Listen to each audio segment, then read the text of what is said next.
think we have to look at MMA in two respects. One, we've got to look at the game of MMA, which we could call, say, the sport, and the outer game that happens around that. And really, the outer game is this competitive-driven mindset where, like it or not, people do attach their self-worth to the outcome and how well they do. And this is not playing golf. I mean, ultimately, these are people getting in, and they have to do the business. They have to fight. And one person wins and one person loses. And that means there's a likelihood that somebody's going to get injured. So in that respect, I think one of my concerns is that while I appreciate MMA and I understand why guys want to do it, it's not that I'm against MMA. I'm saying that we need to just be a little bit more thoughtful about thinking about how do we prepare these guys beyond just the physical aspect. The mental and emotional side needs to be brought into this, I think. And more than that is just that preparation of saying, you know, yes, this is still martial arts. And there's a bigger picture to this. So the competitive side is one side, but there's a bigger part of it. And on that note, which is interesting, is that I just saw recently Frank Shamrock, who really is a legend in MMA in the UFC. And I happened to come across his website. And on his website, he was talking about Bushido, the code of the warrior. And he was talking about the virtuous aspect of martial art training. So he has a guy that was a legend in MMA, who now is retired. And he's speaking about the bigger picture of martial arts. So there's the sport, but there's also a much broader aspect to look at. And I think that's very important, that we don't lose that in the process of just chasing the victory, just trying to become the next champion, you know, through the expression of the physical realm.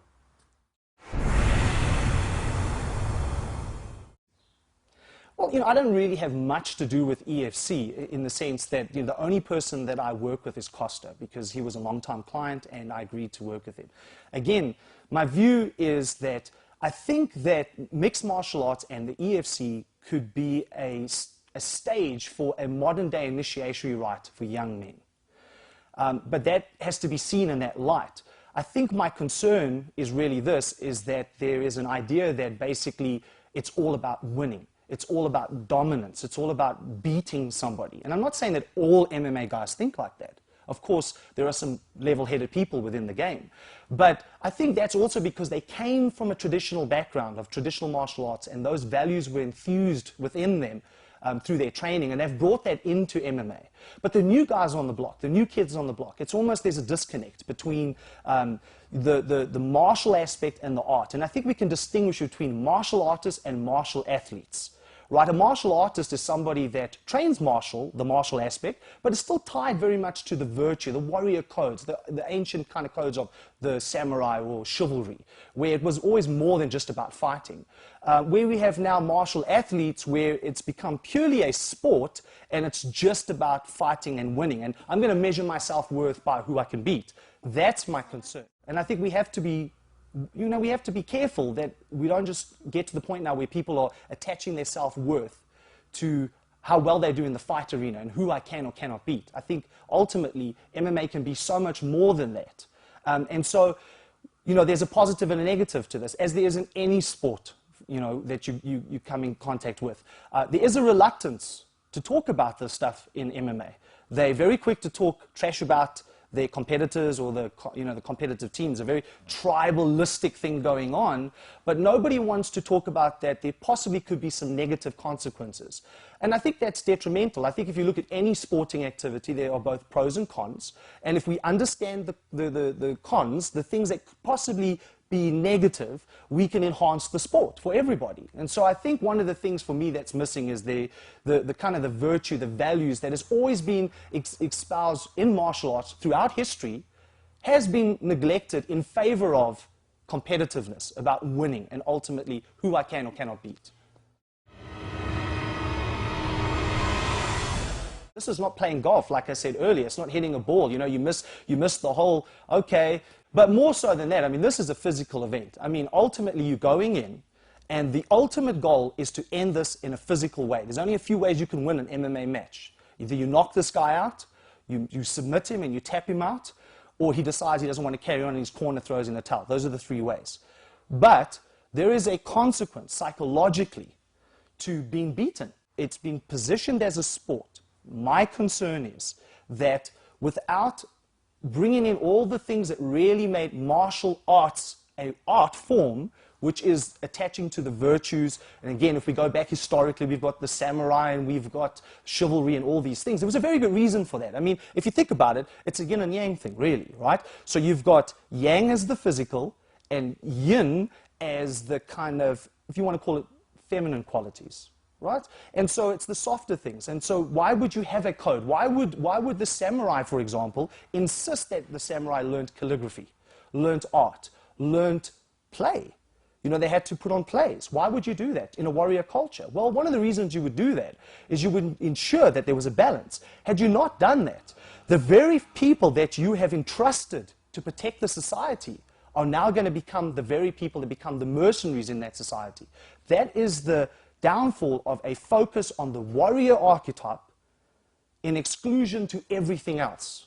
So all I'm saying is that there has to be a balance, both yin and yang. Yes, we've got this combative sport aspect, and people call it a sport.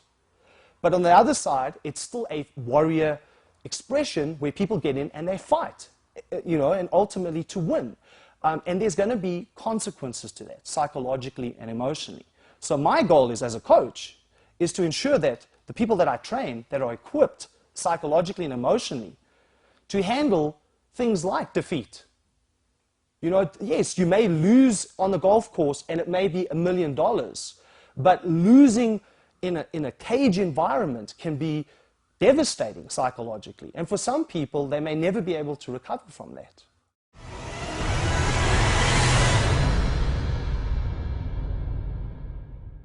If you look historically in tribal communities, really there was never this kind of situation where you allowed young men to become adults, mature adult men, by accident. There would always be some kind of initiatory rite. There would be a passage that young men had to go through to become adults of that society.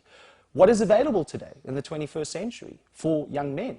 Pretty much nothing. And I guess a lot of men feel despondent, they feel lost, they don't really know what it is to be a man in the 21st century. They've got all this internal masculine psychology going on, all this energy. Society is telling them, don't express it, it's not a good thing. You shouldn't express that outside of this environment, because the whole patriarchal structure has been kind of taken away and so forth. So men, but the thing is, it's part and parcel of their DNA. And so they're trying to find ways to express this, and one of the ways that I see them expressing it is through MMA. You could say that it's a modern day initiatory rite for young men, for them to find their positive masculinity. But it can also backfire. And that's the concern. The difference would be in a tribal community would be, we would take you out, we would put you under duress. Some of it's almost, you know, could even, you could end your life because of it, you know. But ultimately you would be what? You'd be taught about the tribal ways, about the tribe, the myths, everything that surrounded it, so that you came back a more fuller expression of masculine when you came back into the tribal community. Well, that's not really what MMA is right now. It's part of it, but it misses the other part. Again, talking about the idea of bringing in the lessons, the virtues, of talking about, yes, this is a modern day initiation rite, but what am I learning out of this? What is the bigger idea behind this, more than just getting in a cage and fighting and winning? You could go on the internet and you probably find very little to say about this. My feeling is, yes, I think, you know, it's very interesting is that, you know, since the late 60s, we've had the feminist movement. You know, we've talked about a gender-neutral society, about bringing balance between the feminine and the masculine. Men have been, you know, told to get in touch with their softer side. But I think the biggest issue here is that it's unrealistic. Is that throughout history, men have always expressed in one shape or another the warrior archetype. I think it's part and parcel of their DNA. I think it's necessary for them to get in touch with it. And to the degree that they don't get in touch with it, there's going to be consequences in society. And you just look right now that the incarceration rates are amongst young men in America, it's phenomenal. It's out of hand, really. And so ultimately, I think it is. I think, you know, there is no initiatory rite, there is no kind of masculine rite available for young men today, and so in a way it is a backlash, and it's a way that they can do it because it's seen as a sport, so in that way it's legal, you know, so it's okay to do that. I think fundamentally what I'm talking about is very Jungian in the sense that it's unconscious. I think a lot of guys don't recognize this internal masculine drive and the need to express it and where it's coming from. And so they naturally gravitate to those things that are going to give them those experiences. An interesting documentary that was done a little while ago by Jackson Katz. And basically what he did was he went around, there's a documentary called Tough Guys, went around to young college men in America, the one place where you expect men to talk about the kind of softer side, and said, what is it to be a man? You know, it's a very straightforward question. What do you think they said? No, not one of these men that he interviewed said, well, a real man is in touch with his feelings, or a real man is sincere. All of them said, without question, were physical expressions. They all said, a real man is a man that other men fear. A real man is rugged. A real man is tough. So yeah, in the 21st century, you have young men that are saying this. These are college men that tells you there is a need. And when you have a need and you have to express this, it's all inside, you're going to look around for what's available. And of course, you're going to choose something that society now accepts and says it's okay because it's a sport.